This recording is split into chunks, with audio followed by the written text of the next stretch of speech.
Regreso, Ramón, tú estás perfectamente enterado del tema. Saúl, no sé si leíste hoy la información, el hecho de que, bueno, Miguel Márquez se ha visto metido en demasiados asuntos críticos por cuestiones de género. Una parte de sus asesores, de sus consultores internos, decidió traer a un especialista en el tema y eligieron a Marta Lamas. Esto después de que firmaron un protocolo con la Organización de las Naciones Unidas, el Código Naranja, pues tratando de salvarse de los temas en los que andaban siendo muy criticados, con muchos escándalos locales, nacionales e incluso internacionales, por falta de políticas de equidad de género y de perspectiva de género. El hecho de que Marta Lamas viniera, ahora nos enteramos en febrero, a darle un curso al gabinete de Miguel Márquez, cosa que a mí me parece sensacional, y yo felicito a Márquez y a buena parte de sus colaboradores por esta apertura, porque entiendo que son gentes que provienen de otra tradición intelectual, ideológica, etcétera. Pues ya motivó que surjan grupos que aquí en el Bajío permanecían muy escondidos en los últimos meses, incluso años, a criticar a Márquez porque, bueno, Marta Lamas es una, según ellos, proabortista. Hay que decir que en el curso nunca se habló de ese tema, el tema fue políticas públicas con perspectiva de género. ¿Hasta ahí me escuchaste bien? Sí, y de hecho me enteré de esto justamente por Marta Por Marta Lamas. Lamas. Como ustedes saben, Ramón y Arnoldo, tengo el privilegio de trabajar en México Social, una revista, un programa de televisión, y el día que estuvo Marta Lamas en el estudio nos comentaba justamente que había percibido en Miguel Márquez una persona receptiva, una persona sensible a los temas, preocupado de hecho por la agenda de género en el Estado, pero no ver que estos grupos ahora y tampoco es de sorprender que utilice como pretexto el tema de un activista como... Bueno, ahí perdemos un poco la señal, que es el problema del internet. Saúl, ¿tú nos escuchas? Si no, continuamos, Ramón y yo, nos avisan cuando esté listo, Saúl Arellano. Ramón. Bueno, yo también festejo que haya venido una académica y una activista como Marta Lamas. A mí me parece extraordinario que haya esta apertura y haya Una esta diversidad. disculpa, Me ese A parece... ver, ya está, perdón, Saúl, se cortó un poco cuando estabas a la mitad de tu reflexión, pero quedó muy claro hasta la parte que llevabas. Estamos escuchando a Ramón, ¿te parece? sí, de acuerdo, escuchamos. Bueno, comentaba, Saúl, que a mí me parece de veras extraordinario que haya estado Marta Lamas y que haya esta apertura por parte del gobierno de Miguel Márquez a oír otras opiniones en un tema tan sensible como el de género, que había sido ampliamente desatendido por este gobierno. Y dar voz a Marta Lamas me parece verdaderamente extraordinario.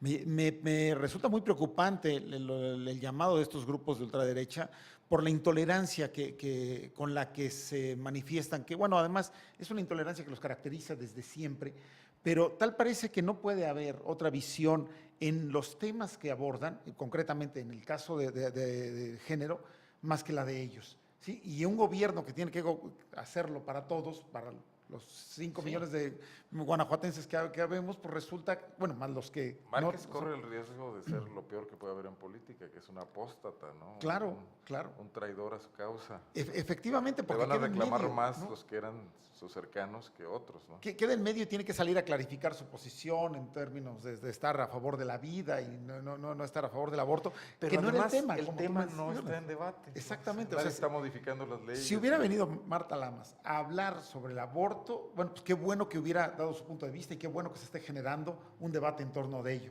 Claro. Sí, pero el debate es gravísimo porque es la presencia, la sola presencia de un activista como Marta Lamas, lo cual yo lo pongo en un renglón de una intolerancia muy grave. El debate es sano, lo que es malo es esta censura a Claro. Márquez y un chantaje que se le pretende hacer.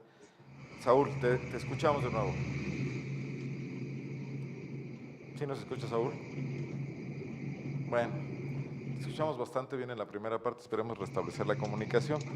Yo lo que quisiera comentar en este sentido es que hoy sabemos que quien encabeza este embate es Luz María Ramírez Villalpando, Presidenta del Instituto de la Mujer. exdirectora del Instituto de la Mujer, los 6 años de Juan Manuel Oliva. Y bueno, fue justamente en esos 6 años cuando se paralizó totalmente la evolución de Guanajuato en materia de equidad de género. O sea, parece que esta visión que representa Luz María tiene a la equidad de género como un riesgo. Hoy alguien que escribió en el artículo que publiqué hoy, que posteó un comentario, que está publicado ahí, dice textualmente: el acceso de las mujeres a la equidad o el empoderamiento de las mujeres significa libertad para abortar. O sea, al final del día lo que no quieren es que las mujeres sean iguales a los hombres, lo que no quieren es que se empoderen, y contra eso yo creo que no van a tener mayor éxito, porque esta es una lucha histórica que proviene de muchas tradiciones, ¿no? Bueno, contra eso no hay argumento que valga. O sea, Claro. yo creo que los argumentos que puedan plantear en torno a seguir tratando de sostener aquella desigualdad que había venido ocurriendo, bueno, cualquier argumento sale sobrando. O sea, creo que la realidad superó a la gente que quiere argumentar de esa manera, ¿no? Yo creo que las condiciones son de una gran igualdad. El chiste es cómo las garantizamos ahora, ¿no? Porque incluso desde la sociedad o a veces desde el gobierno se vulnera esa igualdad que debiera existir. Digo, existe ya en disposiciones legales desde la propia Constitución, ¿no? El problema es cómo la estamos garantizando. Yo creo que entiende mal el debate quien argumenta que no debemos Que hay ser que iguales, cancelar ¿no? el debate. O sea, me parece muy absurdo, muy anacrónico, ¿no? Claro. ¿No logramos restablecer a Saúl? Sí, Saúl, Sí, ¿nos ahí escuchaste? los escucho y mira, yo obviamente coincido con lo que están diciendo y solamente en abono quisiera subrayar un detalle que a mí me parece súper importante. Cuando estamos hablando de gobiernos democráticos, estamos necesariamente hablando de un gobierno que se tiene que asumir y apegar al régimen constitucional. Desde esta perspectiva, en México no podemos dar marcha en el sentido de asumir plenamente que vivimos en un Estado laico y esta laicidad del Estado. Y en ese sentido, el debate en torno a la derecha o a la izquierda o posiciones respecto de teóricos o académicos como Marta Lamas es un asunto ocioso de parte de los grupos distractores y que mal haría el gobierno en caer en esta lógica, porque al final de cuentas el gobierno tiene una responsabilidad jurídica y política y esta no la puede cumplir sino apegándose estrictamente a lo que marca la Constitución General de la República en primer lugar y después la Constitución y las leyes del Estado. No pueden estar por arriba de la Constitución General y la Constitución dice claramente que vivimos en un Estado laico. Desde esta perspectiva me parece que es loable y que habría que empujar a que el gobierno de Miguel Márquez siga sobre esta línea de apertura, de cada vez más tolerancia y no olvidarnos que cada que hay crisis, cada que hay severas convulsiones sociales como las que estamos atravesando en el país, pues hay tentaciones autoritarias. Yo simplemente citaría nuevamente al Latinobarómetro 2013, en el que nos dice que solamente el 37% de la ciudadanía en México apoya la democracia.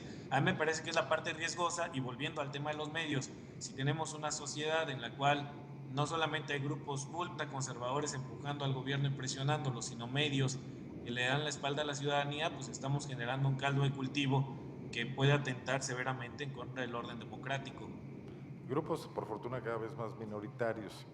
Mira, me parece relevante mencionar que lo que obliga a Márquez a visibilizar el problema, él mismo darse cuenta de que tiene un problema porque hay cosas que no está entendiendo en la nueva dinámica social y que opta después de varios meses, no fue tan rápido, por aceptar que necesita informarse, que necesita enterarse, que necesita recurrir a alguien que le dé una perspectiva diferente, fueron los grupos de activistas locales que tienen muchas virtudes, pero una particularmente es su gran tenacidad para mantener el dedo en el renglón del tema desde hace muchos años. Lo hicieron con Oliva, batallando más complejamente y ahora quizás logrando mejores resultados, también por la historia que tienen atrás. Grupos como Las Libres, como Victoria 10, otros grupos emergentes como La Regla Rota en Celaya, etcétera, el Grupo Lucero que se conformó a raíz de este caso.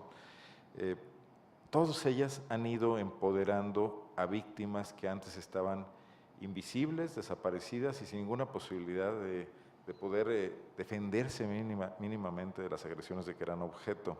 Entonces, bueno, esto ha hecho que cambien las cosas, osciló el péndulo y me parece una muy buena respuesta de Márquez decir, quiero entender. Yo creo que va a ser muy complicado que estos grupos que tuvieron en sus manos el monopolio de las políticas de educación, pero también de en el caso de las políticas hacia las mujeres durante prácticamente 12 años, puedan volver por sus fueros, pero igual, pues, qué bueno que salgan a dar la cara, ¿no? Claro, Que claro. se pueda debatir esto públicamente. También tienen su derecho. Sí, sí, por supuesto, también son una voz importante y digna de ser escuchada. A mí la parte que me preocupa de la presencia de Marta Lamas es que haya quedado simplemente en un ejercicio del gabinete de primer nivel de Márquez, cuando hemos visto que Esto debe bajar. hacia abajo hay una también sistemática violación de los derechos, sobre todo en los Pero casos mire, de Ramón, mujeres. ya que la directora del Instituto de la Mujer trate de entender cuál es su función, No, y eso creo es que no lo había extraordinario. entendido. O sea, ojalá sea el primero de una serie de pasos para que esto permee, porque si se queda en funcionarios de primer nivel, va a faltar mucho por hacer. Ojalá sea un Es un primer pequeño ejercicio. paso, estoy de Y yo acuerdo. creo que es muy loable en ese sentido. Ahí nada más, Arnoldo y Ramón, yo le quisiera hacer un poco al abogado del diablo, ¿no? Coincidiendo en que todas las voces y todas las expresiones tienen cabida en una democracia,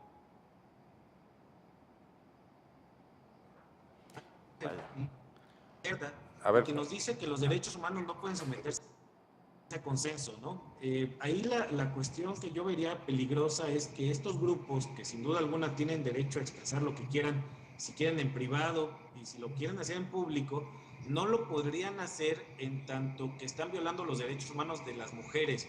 Es decir, promover políticas que atentan en contra de los derechos ya consagrados por la Constitución y reconocidos además en tratados internacionales como la CEDAW, Belém do Pará y otros instrumentos de derechos internacionales, sí habría que tener mucho cuidado, porque a final de cuentas son gente que sí tiene incidencia en las políticas públicas, que sí tiene un diálogo directo con el poder, y desde esta perspectiva habría que acotar muy bien hasta dónde la libertad de expresión no puede atentar o ir en contra de lo que establece la Constitución en términos de protección de los derechos humanos. Quisieran ahí yo nada voy más a... con Sí. poner el énfasis en el tema de que no es aceptable en una democracia que haya grupos que definitivamente expresen visiones que van contracorriente con lo que nos ha costado décadas construir en términos al menos declarativos en la Constitución. Saúl, yo voy a discrepar de ti. Mira, estos grupos estuvieron en el poder hace 6 años y su método de trabajo no era el debate público, era efectivamente la toma de decisiones contrarias a este tipo de cuestiones que tú mencionas. Guanajuato fue el último estado en aprobar la homologación de la ley de acceso de las mujeres a una vida libre de violencia. Me parecían más peligrosas. De los niños, ¿no? Me parecían más peligrosos estos grupos cuando ejercían el poder directamente y no daban debates públicos. Hoy que han sido expulsados del poder por una decisión afortunada de Márquez, muy coyuntural, su famosa frase de más pan y menos yunque, veo que en primer lugar son una minoría, ¿no?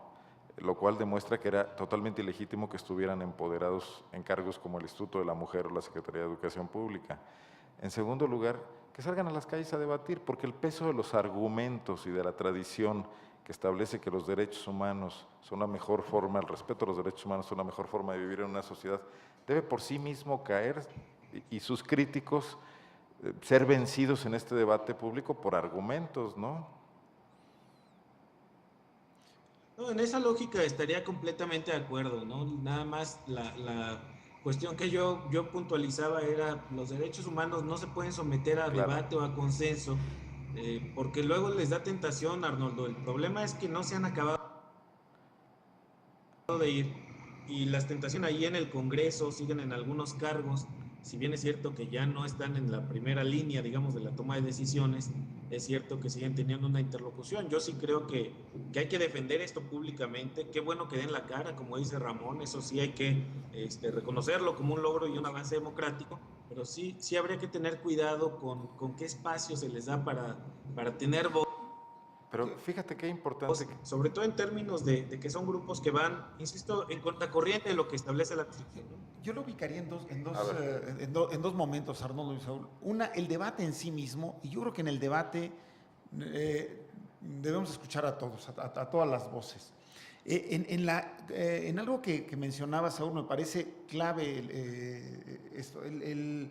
la implementación de políticas públicas a partir de estas visiones, a mí me parecería muy peligrosa, porque efectivamente ahí es donde se contraviene no solo nuestras leyes, sino la propia Constitución. Y porque son minoritarias. Y porque son además minoritarias, pero además se contraviene una Constitución. O sea, habría que modificarlas. Eso no está sujeto a debate. Y ahí coincido totalmente con Saúl en que esto, bueno, el respeto a los derechos humanos no puede ser debatible, ¿no? Pero vamos, el que haya debate sobre esto no me parece mal. El que se implementen políticas públicas ahorita respecto de ello me parecería gravísimo, y ahí sí me parecería no solo un grave retroceso, sino una violación flagrante de la Constitución, ¿no? Claro. Ese es el punto. Yo creo que sí, yo creo que en general estamos hablando de lo mismo. Creo que perdimos la conexión con Saúl. Saúl, ¿tú nos escuchas todavía? No. Bueno, ya no hubo oportunidad de darle las gracias a Saúl, ya lo haremos posteriormente. Pero con esto podemos dejar aquí esta revista de la UNA y esta mesa de debate de los miércoles, Ramón, ¿te parece? Por supuesto, con un saludo a Saúl. Desde acá se lo mandamos a Saúl Arellano, joven intelectual guanajuatense. ¿Ya nos escuchas? Saúl, nos estábamos despidiendo ya, pero no sé si quieres agregar algo. Nada más, mil gracias por el espacio. Un abrazo, Ramón, qué gusto como siempre. Igualmente, Saúl. Y te seguimos leyendo en Zona Franca, estamos atentos. Muchas gracias. Gracias, Arnoldo. Hasta luego. Ramón, gracias también. Al contrario, Arnoldo, gracias a nuestros escuchas. Mañana nos vemos por aquí, en punto de las 13 horas. Soy Arnoldo Cuellar. Pásala bien. Muy buenas tardes.